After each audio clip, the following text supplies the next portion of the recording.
এগোবে না, এক পা এগোবে না। খালা কি হয়, গলি মার।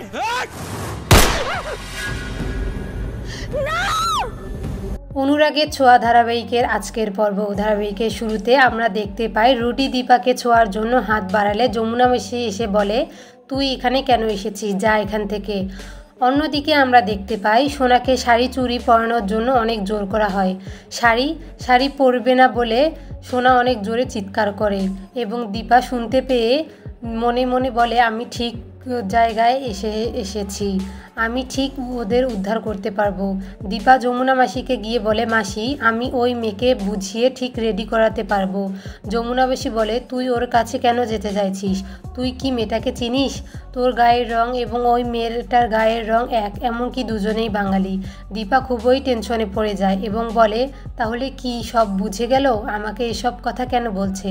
একটু চুপ থাকার পর দীপা বলে, এখানে তো অনেকেই বাঙালি মেয়ে আছে, এমনকি আমার মতো অনেকেরই গায়ের রং, আমি ওকে চিনি না, তবে আমি ওকে বুঝিয়ে রেডি করতে পারবো।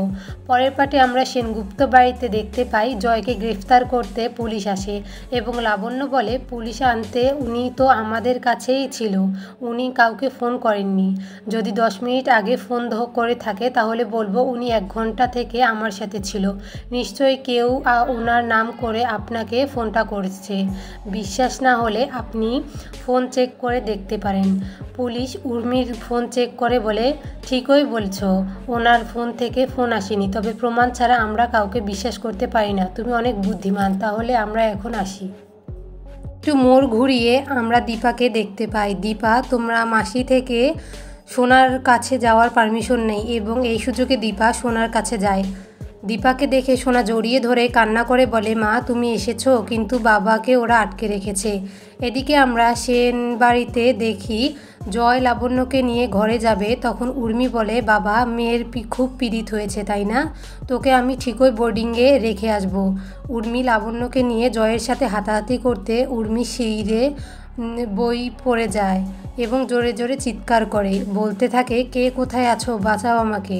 চলে যাওয়া পুলিশ উর্মির চিৎকার শুনে আবার ছুটে আসলে উর্মি বলে, আপনি জয় সেনগুপ্তকে নিয়ে যান, এই নিয়ে উনি আমাকে 2বার ধাক্কা মেরে ফেলে দিয়েছে, ওনার একটা অবৈধ সম্পর্ক ছিল, আপনারা ওকে নিয়ে যান। এদিকে দীপ মনে মনে ভাবে, বড় মাকে সবটা জানাতে হবে। পুলিশ জয়কে নিয়ে যায়। পুলিশ স্টেশনে দীপ এবং লাবণ্য যায়। দীপাকে ফোন করে। এদিকে দীপার সাথে ছিল যমুনা মাসি। দীপের ফোন দেখে যমুনা মাসি বলে, এ লড়কা কে? তখন দীপা বলে, আমি নিজেরই সাথে এখানে চলে এসেছি, এখন যদি আমার বাড়ির লোক জানতে পারে তাহলে খুব কষ্ট পাবে, তাই প্লিজ কাউকে কিছু বলার দরকার নেই। যমুনা মাসি ফোন সুইচ অফ রেখে দিবে বলে ফোনটা নিয়ে যায়। কিছুক্ষণ পরেই জোরে চিৎকার করে শুনতে পায় সূর্য পালিয়েছে। দীপার দৌড়ে গেলে দীপা কিছু গুন্ডা হাতে ছিল বন্দুক। দীপা গুন্ডাদের লাঠি দিয়ে মেরে বন্দুক নিজের হাতে নেয় এবং সূর্য পালিয়ে গেলে সামনে থেকে আবার কিছু গুন্ডা সূর্যকে উঠিয়ে নিয়ে আসে। দীপা সূর্যের পিছু নেয় একটা অটো ধরে। কিছু রাস্তা যেতেই গুন্ডারা সূর্যকে গাড়ি থেকে নামায় আর বলে, শেষ করে দিতে হবে। কথাটা শুনতে পায় দীপা খুব ভয় পেয়ে যায় এবং রূপা ও কৃষ্ণকে লোকেশনটা পাঠিয়ে দেয়। শেষ সিনে দেখানো হয় রূপা এবং কৃষ্ণ লোকেশনটা পেয়ে ছুটে আসে।